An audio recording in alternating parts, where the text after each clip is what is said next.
Welcome back. I'm Zinklea Samoa. Ahead of these key midterm races across the country, political experts say GOP state legislatures have made some serious moves to restrict voting. The Brennan Center finding at least 19 states have passed 34 laws restricting access to voting in 2021 alone, with 49 states introducing more than 440 bills with provisions that restrict voting access. And that work appears to be continuing into this year, with 6 states already passing 9 laws that threaten to undermine voters' confidence in the security of elections. We want to bring in MSNBC legal analyst Joyce Vance to talk through this. Joyce, good to see you. So we know a lot of these laws come out of key swing states. If we look at Georgia, for example, just this year, Georgia passed 4 election interference laws just 7 months into the year. So how much of an impact do you think this wave of legislation might have? Well, unfortunately, these new laws are poised to significantly suppress the ability of voters to cast their ballots and to have them counted. And what's so pernicious is that these new laws, the need for them, the justification, are these same fake allegations of voter fraud that we saw take on their most aggressive form in the wake of the 2020 election pushed by the former president. But this has been a long-term myth that Republicans have used to justify adopting these sorts of measures that, for instance, make it difficult for voters with disabilities or voters with language issues to get help. They restrict the ability of people to use drop-off or drive-up voting. They limit absentee ballots and how they can be cast. And the overall landscape is one that makes it more difficult for qualified voters to vote. And Joyce, I do want to talk about who is impacted, who is disproportionately affected by this legislation. Sure.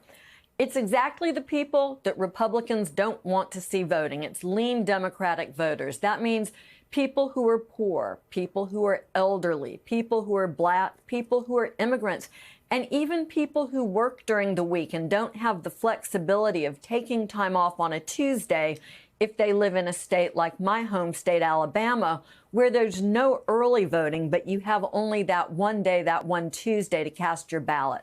So the clear impact, the clear intended impact of these laws is unquestionable.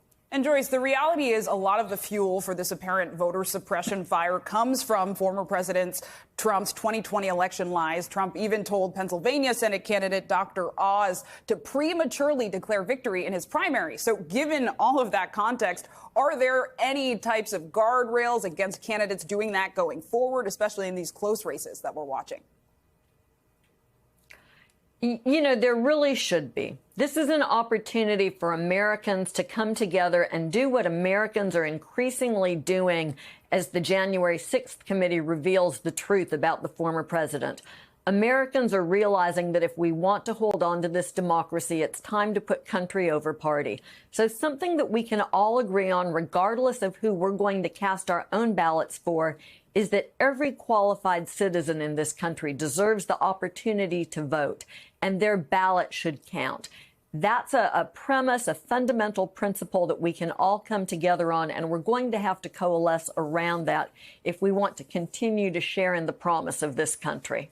And it's notable, Joyce, that the fight over voting rights is not just in legislatures, right, but also the Supreme Court. I want us to take a look at this writing from Politico. Quote, a still more conservative court will hear arguments in the fall about Alabama's redistricting in a case targeting the other central piece of the Voting Rights Act, Section 2, which prohibits voting practices and procedures that discriminate on the basis of race, end quote. So we know this is not the first time justices have targeted the Voting Rights Act. Are you worried about this case, and should we be?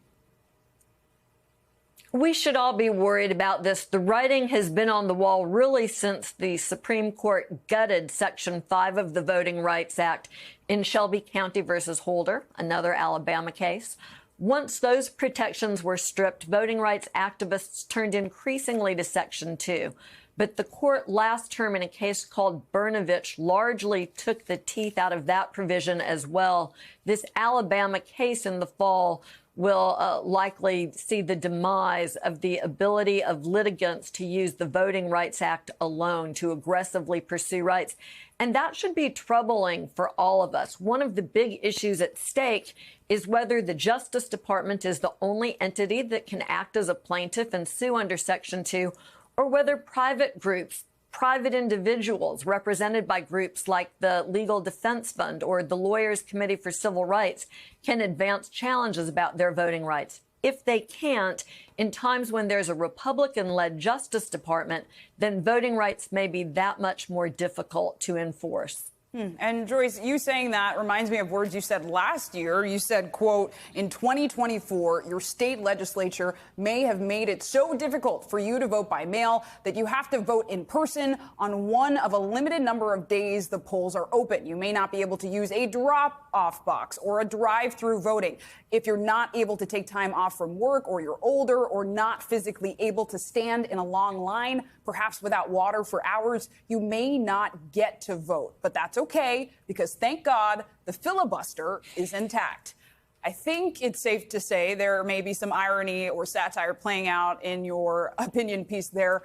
What does it come down to? Is it Congress? When we're discussing protecting voting rights, what does the focus need to be, and where do you think it currently is? Sure, I think we can all be forgiven, myself included, if we indulge in the occasional moment of sarcasm as we look at what's going on here, because it's just that pointed of an issue. Congress has the ability to fix this, but Congress was unwilling, despite the fact that we didn't have only the John Lewis Voting Rights Act that cleared the House and was put in front of the Senate, but an even more streamlined, watered-down version of that bill put forward by Joe Manchin.